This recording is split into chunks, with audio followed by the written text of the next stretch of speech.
खेती ਆਰਡੀਨੈਂਸ ਦੇ ਵਿੱਚ ਸਰਕਾਰ ਦੇ ਵੱਲੋਂ ਦਾਅਵਾ ਕੀਤਾ ਜਾ ਰਿਹਾ ਹੈ ਕਿ ਇੱਕ ਦੇਸ਼ ਇੱਕ ਮੰਡੀ ਬਣਾ ਦਿੱਤੀ ਜਾਵੇਗੀ ਜਿਸ ਦੇ ਨਾਲ ਕਿਸਾਨਾਂ ਨੂੰ ਬਹੁਤ ਫਾਇਦਾ ਹੋਵੇਗਾ। ਕਿਸਾਨ ਕਿਤੇ ਵੀ ਫਸਲ ਆਪਣੀ ਵੇਚ ਸਕਦਾ ਹੈ ਅਤੇ ਪ੍ਰਾਈਵੇਟ ਕੰਪਨੀਆਂ ਸਿੱਧੀ ਹੀ ਉਹਨਾਂ ਦੀ ਫਸਲ ਖਰੀਦ ਸਕਦੇ ਨੇ। ਪਰ ਇਸ ਸਭ ਦੇ ਵਿੱਚ ਕਿਸਾਨ ਅਤੇ ਆੜਤੀਏ ਦਾ ਰਿਸ਼ਤਾ ਬਹੁਤ ਗੂੜਾ ਹੁੰਦਾ ਆ। ਪਿਛਲੇ ਲੰਬੇ ਸਮੇਂ ਤੋਂ ਕਿਸਾਨ ਆੜਤੀਏ ਦੇ ਦੁਆਰਾ ਹੀ ਆਪਣੀ ਫਸਲ ਵੇਚਦਾ ਹੈ।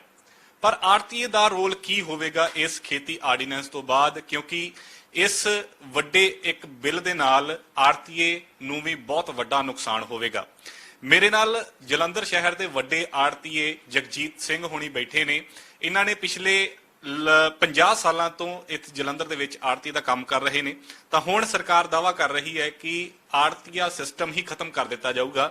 ये आड़तीया का की काम रहूगा, सारी गलबात जानते हैं। सरदार साहब, सरकार कहती है कि असी फसल जी है किसानों तो सीधी खरीद लांगे, प्राइवेट कंपनियां खरीद लैणगियां, तुहाडा रोल की रहूगा? फिर रोल तो इस तरह देखो, जो मोदी साहब कह रहे टीवी से जिस तरह भी किसान फसल किधर भी बेच सकता है, तो साडा मकसद है विचौलीए खत्म करने। विचौलीए तो फिर आड़ती है ना, तो जो सानू खत्म करेंगे तो असी कित्थे जावांगे, तो की कारोबार करांगे? साडा करोड़ों रुपया जिमीदारां नूं वंडिया जिहड़ा सानू किसी ने मोड़ना नहीं, फिर ना असीं लैण जोग। जब जिमीदार ने फसल लियानी नहीं तो पैसा कौन सानू मोड़ूगा? ठीक है ना। अगों साडा फ्यूचर की होगा ये भी नहीं पता। असीं मैनू इत्थे 50 साल हो गए मंडी च, ठीक है जी। 50 साल च असीं साल 2 साल तो असीं मतलब कि देख रहे हैं ये हालात खराब ही हो रहे हैं, ठीक है। MSP जी मक्की की 1800 रुपया तो मक्की 1200 रुपये नहीं विकती है। सरकार कहती असीं MSP लागू रहेगी, उसकी की गारंटी है? कौन लऊगा MSP से? जब कोई बहुत वधिया गल कीती, मक्की दी गल कीती है। मैं मक्की दा सवाल तुहानूं करना भी सीगा कि हुण मक्की दे उत्ते भी तो MSP हैगी आ, 1850 रुपए MSP आ, ते इत्थे 1200 रुपए नूं विकदी पई है। मक्की विकदी है इत्थे मंडी च, तो 1200 रुपए च भी गाहक है नहीं, इसलिए जिमीदार परेशान ने। दूसरी गल यह है भी जिस तरह हुण झोना लगा है कि या तो गौरमेंट उहदा बीज बंद कर देंदी 26 झोने का। हुण शैलर वाले नूं असीं अज मेरे झोना आया, क्योंकि जिहड़ा पाकी का जिमीदार ने लियाना ही है, वो हुण कहंदे जी जिहड़ा झोना 26 असीं 1600 रुपए विकना ऐतकी, ते MSP कित्थे गई? फिर वो MSP ਤਾਂ ਪਹਿਲੇ ਸਾਲ ਹੀ ਖਤਮ ਕਰਤੀ, ਆਉਣ ਵਾਲੇ ਦਿਨਾਂ 'ਚ ਪਤਾ ਨਹੀਂ ਕੀ ਹੁਣੇ ਕਹਿੰਦੇ 1600 ਤੋਂ ਉੱਤੇ ਝੋਨਾ ਨਹੀਂ ਵਿਕਣਾ। MSP ਜਿਹੜੀ ਭਾਵੇਂ ਜੋ ਮਰਜ਼ੀ ਹੋਵੇ, ਝੋਨਾ 26 ਦੀ ਯੀਲਡ ਘੱਟ ਹੈ, ਇਹਦਾ ਟੋਟਾ ਹੁੰਦਾ। ਮੈਂ ਕਿਹਾ ਪਿਆ ਅੱਗੇ ਤੋਂ ਅਸੀਂ ਇੰਨੇ ਸਾਲ ਤੋਂ 26 ਵੇਚਨੇ, ਜਾਂ ਤੇ ਗੌਰਮੈਂਟ ਨੂੰ ਚਾਹੀਦਾ 20 ਬੰਦ ਕਰ ਦੇਵੇ। ਹੁਣ ਜਿਹੜਾ ਪੂਸਾ ਕਹਿੰਦੇ ਐਤਕੀ ਨਹੀਂ ਲੱਗਣਾ, 20 ਬੰਦ ਕਰਤਾ, ਠੀਕ ਹੈ। ਅਸੀਂ ਕਹਿੰਦੇ ਬਹੁਤ ਅੱਛਾ ਕੀਤਾ, ਨਹੀਂ ਲੱਗੂਗਾ 20 ਬੰਦ ਕਰ ਦਿਓ। ਜਦ ਪਿਛਲੇ ਸਾਲ 20 ਲੱਗਾ ਹੈਗਾ ਜ਼ਿਮੀਦਾਰਾਂ ਨੇ, ਹੁਣ ਆ 26 ਝੋਨਾ ਲਿਆ ਜ਼ਿਮੀਦਾਰ ਮੇਰੇ ਕੋਲ ਬੈਠਾ, ਠੀਕ ਹੈ ਜੀ। हाँ, ਇਹਨੂੰ ਹੁਣ ਜੇ MSP 1888 रुपए गौरमेंट ने कढ़ी, ये 1600 रुपए कितना बेच लूगा? ठीक है ना। ਹੁਣ ਵੱਡਾ ਨੁਕਸਾਨ ਤਾਂ ਇਹੀ ਨਾ, ਕਿਸਾਨ ਪ੍ਰਦਰਸ਼ਨ ਇਸੇ ਕਰਕੇ ਕਰ ਰਹੇ ਆ।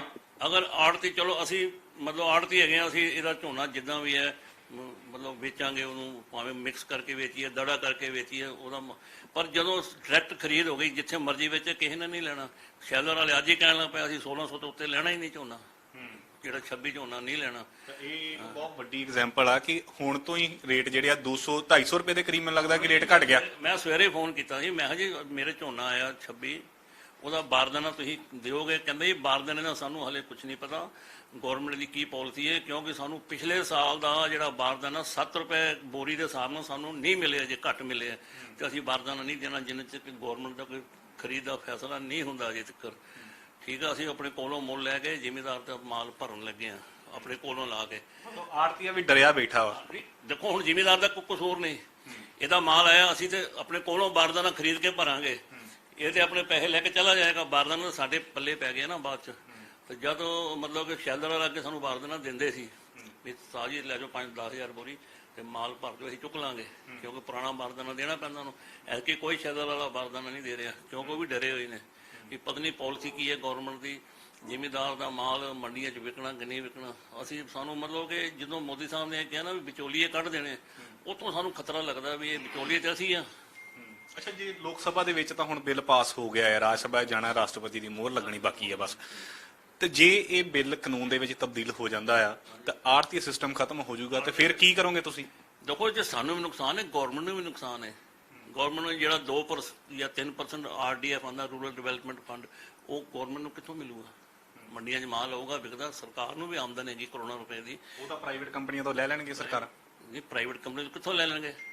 ਮੈਂ ਕਹਿੰਦਾ ਜੀ ਜ਼ਿਮੀਦਾਰ ਜਾ ਕੇ ਚੱਕੀ ਤੇ ਮਾਲ ਵੇਚ ਆਉਂਦਾ, ਸ਼ੈਲਰ ਤੇ ਡਾਇਰੈਕਟ ਜਾ ਕੇ ਟਰਾਲੀ ਲਾ ਜਾਂਦਾ ਹੈ। ਉੱਥੇ ਕਿਹੜਾ ਜੇ ਫਾਰਮ ਕੱਟ ਹੋਣਾ, ਉਹਨੇ ਮਾਲ ਲਵਾ ਲਿਆ 2 ਨੰਬਰ ਦਾ। ਉਹ ਮੋਦੀ ਸਾਹਿਬ ਕਹਿੰਦੇ 2 ਨੰਬਰ ਦਾ ਕੰਮ ਬੰਦ ਕਰਨਾ, 2 ਨੰਬਰ ਦਾ ਕੰਮ ਤਾਂ ਦੁੱਗਣਾ ਹੋ ਜਾਣਾ ਅੱਗੇ ਨਾਲੋਂ। ਆਹ ਜ਼ਿਮੀਦਾਰ ਜਾ ਕੇ ਸ਼ੈਲਰ ਤੇ ਮਾਲ ਟਰਾਲੀ ਲਿਜਾ ਕੇ ਵੇਚ ਆਉਂਦਾ, ਉਹਨੇ ਇਹਨੂੰ ਪੈਸੇ ਦੇਣੇ, ਲੈ ਵੀ ਚੁੱਕ ਪੈਸੇ ਆਪਣੇ, ਠੀਕ ਹੈ। ਉਹ 2 ਨੰਬਰ 'ਚ ਵਿਕ ਗਿਆ, ਬਲੈਕ ਮਨੀ ਆਪੇ ਵਧਣੀ ਹੈ, ਠੀਕ ਹੈ ਨਾ।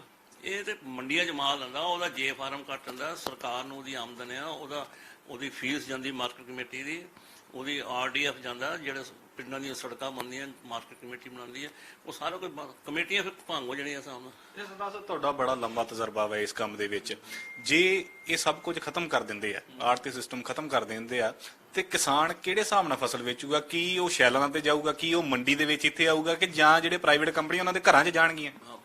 ਪ੍ਰੋਬਲਮ ਇਹ ਹੈ ਜੀ, ਜ਼ਿਮੀਦਾਰ ਚਲੋ ਮੈਂ ਕਹਿੰਦਾ ਮੰਨ ਲਓ ਵੇਚ ਵੀ ਲੈਂਦਾ, ਤੇ ਜ਼ਿਮੀਦਾਰ ਕਿੱਥੇ ਸੁਕਾਊਗਾ ਮਾਲ? ਮੰਡੀਆਂ 'ਚ ਅਸੀਂ ਸੁਕਾ ਦਿੰਦੇ ਹਾਂ, ਉਹਦਾ ਮੌਸਚਰ 17 ਪਾਸ ਹੈ ਗੌਰਮੈਂਟ ਦਾ, ਅਸੀਂ ਉਹਨੂੰ ਸੁਕਾ ਕੇ 17 ਮੌਸਚਰ ਮਸ਼ੀਨ ਨਾਲ ਚੈੱਕ ਕਰਕੇ ਤੇ ਬਾਰ ਦੇ ਵਿੱਚ ਭਰ ਕੇ ਤੇ ਸ਼ੈਲਰ ਵਾਲੇ 'ਚ ਕਰਨੇ ਆ। ਜ਼ਿਮੀਦਾਰ ਦਾ ਹੁਣ ਮਾਲ ਗਿੱਲਾ, ਉਹ ਕਿੱਥੇ ਸੁਕਾਊਗਾ? ਕਿ ਇਹਨਾਂ ਕੋਲ ਇੰਨੀ ਹੈ ਨਹੀਂ ਹੈ। ਜਦ ਸਾਨੂੰ ਵਿਚੌਲੀਆਂ ਨੂੰ ਕੱਢ ਹੀ ਦੇਣਾ ਤੇ ਫਿਰ ਉਹ ਕੀ ਬਣੂਗਾ? ਮਾਲ ਤੇ ਮੰਡੀਆਂ 'ਚ ਹੀ ਵਿਕਣਾ ਚਾਹੀਦਾ। ਮੰਡੀਆਂ ਦੇ ਵਿੱਚ ਆੜਤੀ, ਹੁਣ ਜ਼ਿਮੀਦਾਰ ਨੂੰ ਕੋਈ ਜ਼ਿਮੀਦਾਰ ਬਿਮਾਰ ਹੈ, ਆੜਤੀ ਕੋ ਆਉਂਦਾ ਅੱਧੀ ਰਾਤ ਨੂੰ, ਸਰਦਾਰ ਜੀ ਮੈਨੂੰ 50,000 ਰੁਪਏ ਚਾਹੀਦਾ ਜਾਂ 20,000 ਚਾਹੀਦਾ ਜਾਂ ਲੱਖ ਚਾਹੀਦਾ, ਅਸੀਂ ਫੌਰਨ ਦੇ ਦਿੰਦੇ ਯਾਰ, ਚਲੋ। ਫਿਰ ਕਿੱਥੋਂ ਲਊਗਾ? ਕਿਸੇ ਨੇ। ਕਿਸਾਨ ਕਿੱਥੋਂ ਲਊਗਾ ਫਿਰ? ਕਿਉਂਕਿ ਇਹ ਤਾਂ ਸਿਸਟਮ ਚੱਲਦਾ ਕਿ ਪਹਿਲਾਂ ਤੁਸੀਂ ਪੈਸੇ ਕਈ ਵਾਰੀ ਦੇ ਦਿੰਦੇ ਹੋ, ਜਦੋਂ ਫਸਲ ਆਉਂਦੀ ਉਦੋਂ ਕੱਟੇ ਜਾਂਦੇ ਨੇ, ਤਾਂ ਫਿਰ ਹੁਣ ਫਿਰ ਕਿੱਥੋਂ ਪ੍ਰਾਈਵੇਟ ਕੰਪਨੀਆਂ ਦਾ ਥੋੜੀ ਇਦਾਂ ਕਰ। ਸਾਨੂੰ ਵੀ ਨੁਕਸਾਨ ਹੈ ਨਾ। ਜ਼ਿਮੀਦਾਰ ਆੜਤੀ ਦੇ ਤੇ ਜ਼ਿਮੀਦਾਰ ਦਾ ਰਿਸ਼ਤਾ ਖਤਮ ਨਹੀਂ ਹੋ ਸਕਦਾ, ਬਿਲਕੁਲ ਨਹੀਂ ਹੋ ਸਕਦਾ। ਜ਼ਿਮੀਦਾਰ, ਅਸੀਂ ਜ਼ਿਮੀਦਾਰ ਦੇ ਸਿਰ ਤੇ ਹਾਂ, ਜ਼ਿਮੀਦਾਰ ਸਾਡੇ ਸਿਰ ਤੇ, ਠੀਕ ਹੈ ਨਾ। ਅੱਛਾ, ਇੱਕ ਗੱਲ ਇਹ ਵੀ ਹੈ ਕਿ ਹੁਣ ਇੱਕਦਮ ਇਹਨਾਂ ਨੇ ਕਾਨੂੰਨ ਪਾਸ ਕਰਤਾ ਆ, ਬਿੱਲ ਪਾਸ ਕਰਤਾ ਆ, ਤਾਂ ਹੁਣ ਤੁਸੀਂ ਪਹਿਲਾ ਜਿਹੜਾ ਪੈਸਾ ਪਿਛਲੇ ਸੀਜ਼ਨ ਦਾ ਮੈਨੂੰ ਲੱਗਦਾ ਕਿ ਲੱਖਾਂ ਕਰੋੜਾਂ ਰੁਪਏ ਕਿਸਾਨਾਂ ਨੂੰ ਦਿੱਤੇ ਹੋਣਗੇ, ਕਿ ਐਰਕੀ ਫਸਲ ਆਊਗੀ ਤੇ ਉਹ ਫਿਰ ਕਲੀਅਰ ਹੋ ਜਾਊਗਾ। ਕਿੰਨਾ ਕੁ ਪੈਸਾ ਵੰਡਿਆ ਐਰਕੀ? ਮੇਰੇ ਖਿਆਲ 1.5 ਕਰੋੜ ਤੋਂ ਉੱਤੇ ਹੀ ਹੈ ਇਸਨੇ। 1.5 ਕਰੋੜ ਰੁਪਇਆ ਐਡਵਾਂਸ 'ਚ ਗਿਆ ਹੋਇਆ। 60-65 ਲੱਖ ਰੁਪਇਆ ਜਿਹੜਾ ਕਿਤਾਬਾਂ 'ਚ ਪੱਕਿਆਂ 'ਚ ਖੜਾ ਹੈ, ਜਿਹਦੀ ਕਿ ਹੁਣ ਸਾਨੂੰ ਕੋਈ ਅੱਗੋਂ ਉਮੀਦ ਨਹੀਂ। ਕੋਈ ਚੰਗਾ ਜ਼ਿਮੀਦਾਰ ਕੋਈ ਫਸਲ ਲਿਆਊਗਾ ਤਾਂ ਅਸੀਂ ਕਿਸੇ ਕੋਲ ਲਵਾਂਗੇ, ਜਾਂ ਜ਼ਿਮੀਦਾਰ ਵੀ ਜੋ ਬਾਹਰੋਂ ਬਾਹਰ ਵੇਚ ਗਿਆ, ਕਿੰਨੇ ਸਾਨੂੰ ਦੇਣਾ? ਕਿਸੇ ਨੇ ਦੇਣਾ। ਦੇ ਵੀ ਦਊਗਾ ਚੰਗਾ ਜ਼ਿਮੀਦਾਰ, ਉਹ ਦੇ ਦਊਗਾ, ਨਹੀਂ ਤੇ ਬਾਕੀ ਨੇ ਕਹਿਣਾ ਵੀ ਸਾਨੂੰ ਕੀ ਲੋੜ ਹੈ ਦੇਣ ਦੀ। ਜੇ ਫਸਲ ਹੀ ਨਹੀਂ, ਅਸੀਂ ਫਸਲ 'ਚ ਕੱਟਣੇ ਆ, ਕੋਈ ਧੱਕਾ ਨਹੀਂ ਕਿਸੇ ਨਾਲ ਕਰਦੇ। ਜ਼ਿਮੀਦਾਰ ਆਉਂਦੇ ਜੀ, ਆਹ ਮੇਰਾ ਪਿਛਲਾ ਕੱਟ ਲਓ, ਅੱਗੇ ਇੰਨੇ ਕੁ ਦੇ ਦਿਓ। ਜਦ ਪਿਛਲੇ ਪਤਾ ਵੀ ਇਹਨਾਂ ਕੱਟ ਲਿਆ, ਅੱਗੋਂ ਸਾਨੂੰ ਮਿਲਣੇ ਨਹੀਂ, ਤੇ ਫਿਰ ਉਹਨਾਂ ਨੇ ਆਪਣਾ ਕੰਮ ਤੇ ਚਲਾਉਣਾ ਜ਼ਿਮੀਦਾਰ ਨੇ, ਉਹਨੇ ਫਸਲ ਵੀ ਬੀਜਣੀ, ਉਹਨੇ ਠੇਕਾ ਵੀ ਦੇਣਾ। ਤੇ ਜੇ ਅਸੀਂ ਪਿਛਲੇ ਪੈਸੇ ਕੱਟ ਲਏ, ਅੱਗੋਂ ਉਹਨੂੰ ਨਹੀਂ ਦਿੱਤੇ, ਤਾਂ ਉਹ ਜ਼ਿਮੀਦਾਰ ਤੇ ਗਿਆ। ਇਸ ਕਰਕੇ ਉਹ ਕਿਸੇ ਨੇ ਸਾਨੂੰ ਫਸਲ ਨਹੀਂ ਵੇਚਣੀ, ਉਹਨੇ ਕਹਿਣਾ ਜੇ ਆੜਤੀ ਕੋਲ ਗਏ, ਇਹਨੇ ਪੈਸੇ ਪਿਛਲੇ ਕੱਟ ਲੈਣੇ, ਅੱਗੋਂ ਸਾਨੂੰ ਮਿਲਣਾ ਨਹੀਂ, ਤੇ ਅਸੀਂ ਠੇਕਾ ਕਿੱਥੋਂ ਦੇਵਾਂਗੇ? ਹੁਣ ਇਹ ਵੀ ਸਿਸਟਮ ਸ਼ੁਰੂ ਹੋ ਜਾਣਾ ਨਾ, ਇੱਕ ਇਹ ਵੀ ਵੱਖਰਾ ਮੁੱਦਾ। ਜ਼ਿਮੀਦਾਰ ਤੋਂ 2 ਲੱਖ ਰੁਪਇਆ ਲੈਣਾ ਜਾਂ 3 ਲੱਖ ਲੈਣਾ ਜ਼ਿਮੀਦਾਰ ਤੋਂ, ਉਹ ਸਾਡੇ ਕੋਲ ਫਸਲ ਲੈ ਕੇ ਆਉਂਦਾ, ਕਹਿੰਦਾ ਸਰਦਾਰ ਜੀ 50,000 ਕੱਟ ਲਓ ਇਤਕੀ, ਤੇ ਅਸੀਂ ਦੇ ਦਿੰਦੇ ਹਾਂ। ਬਾਕੀ ਚਲੋ ਠੀਕ ਹੈ ਜੀ, 50,000 ਕੱਟ ਲਿਆ, ਬਾਕੀ ਦੇ ਤੇ ਉਹਨੂੰ, ਉਹਨੇ ਅੱਗੋਂ ਫਸਲ ਬੀਜਣੀ ਹੈ, ਉਹਨੇ ਖਾਦ ਵੀ ਚੁੱਕਣੀ ਹੈ, ਉਹਨੇ ਠੇਕਾ ਵੀ ਦੇਣਾ ਜ਼ਮੀਨ ਦਾ, ਠੀਕ ਹੈ।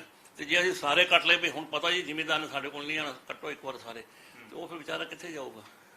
ਕਿਸਾਨ ਵੀ ਡਰੂਗਾ ਨਾ ਤੁਹਾਡੇ ਤੋਂ ਆਉਣ ਲੱਗਿਆ। ਡਰੂਗਾ। ਅੱਛਾ, ਇੱਕ ਗੱਲ ਤਾਂ ਇਹ ਹੈ ਕਿ ਸਰਕਾਰ ਪਹਿਲਾਂ ਤਾਂ ਬਹੁਤ ਸੁਣਿਆ ਵੀ ਕਿਸਾਨਾਂ ਨਾਲ ਜ਼ਿਮੀਂਦਾਰਾਂ ਨਾਲ ਧੱਕਾ ਕਰਦੀ ਆਈ ਆ, ਤੇ ਤੁਹਾਡਾ ਤਾਂ ਸਿੱਧਾ ਸਰਕਾਰ ਦੇ ਨਾਲ ਰਾਬਤਾ ਹੁੰਦਾ ਵਾ, ਤੁਹਾਡਾ ਤਾਂ ਰਿਸ਼ਤਾ ਸਰਕਾਰ ਦੇ ਨਾਲ ਵੀ ਬਹੁਤ ਵਧੀਆ ਵਾ, ਸਰਕਾਰ ਤੁਹਾਡੇ ਨਾਲ ਕਿਉਂ ਧੱਕਾ ਕਰ ਰਹੀ ਹੈ? ਇਹ ਹੁਣ ਪਤਾ ਨਹੀਂ ਕੀ ਮਨਸ਼ਾ ਇਹਨਾਂ ਦੀ, ਵੀ ਕੀ ਚਾਹੁੰਦੇ ਆ, ਜਾਂ ਤੇ ਵੱਡੀਆਂ ਕੰਪਨੀਆਂ ਤੋਂ ਕੀ ਇਹਨਾਂ ਦਾ ਸਿਸਟਮ ਹੈਗਾ। ਦੇਖੋ ਵਿਚੋਲੀਏ ਖਤਮ ਹੋਣੇ, ਵਿਚੋਲੀਏ ਅਸੀਂ ਖਤਮ ਹੋਵਾਂਗੇ, ਵੱਡੇ ਵਿਚੋਲੀਏ ਆ ਜਾਣਗੇ। ਵੱਡੀਆਂ ਕੰਪਨੀਆਂ ਕਹਿੰਦੇ ਨਾ ਆਉਣਗੀਆਂ, ਤੇ ਵੱਡੀਆਂ ਕੰਪਨੀਆਂ ਨੇ ਧੱਕਾ ਹੀ ਕਰਨਾ। ਹੁਣ ਹਰਿਆਣੇ 'ਚ ਕੀ ਹੈ, ਯੂਪੀ 'ਚ ਕੀ ਹੋ ਰਿਹਾ, ਉੱਥੇ ਤੁਸੀਂ ਅੱਜ ਚਲੇ ਜਾਓ ਬਿਹਾਰ 'ਚ 800 ਰੁਪਏ ਮੱਕੀ ਲੈ ਲਓ, ਸੁੱਕੀ ਮੱਕੀ 800-900 ਰੁਪਏ ਵਿਕਦੀ ਉੱਥੇ, ਕਿਉਂ? ਉੱਥੇ MSP ਹੈ ਹੀ ਨਹੀਂ। ਤੁਹਾਨੂੰ ਲੱਗਦਾ ਕਿ ਮੱਕੀ ਵਾਲਾ ਹਾਲ ਹੋ ਜਾਊਗਾ ਕਣਕ ਝੋਨੇ ਦਾ ਵੀ? ਹਾਂ, ਚਲੋ ਕਣਕ ਦੀ ਤਾਂ ਕੋਈ ਟੈਨਸ਼ਨ ਨਹੀਂ, ਕਣਕ ਤੇ ਚਲੋ ਵਿਕ ਜਾਂਦੀ ਹੈ। ਝੋਨੇ ਦਾ ਹੁਣ ਇੰਨਾ ਝੋਨਾ ਕਿੱਥੇ ਵੇਚਣਗੇ ਜ਼ਿਮੀਦਾਰ? ਕਣਕ ਜ਼ਿਮੀਦਾਰ ਘਰ ਵੀ ਰੱਖ ਲਊਗਾ, ਸੰਭਾਲ ਲਓ, ਹੈਂ, ਝੋਨਾ ਕਿੱਥੇ ਰੱਖੂਗਾ?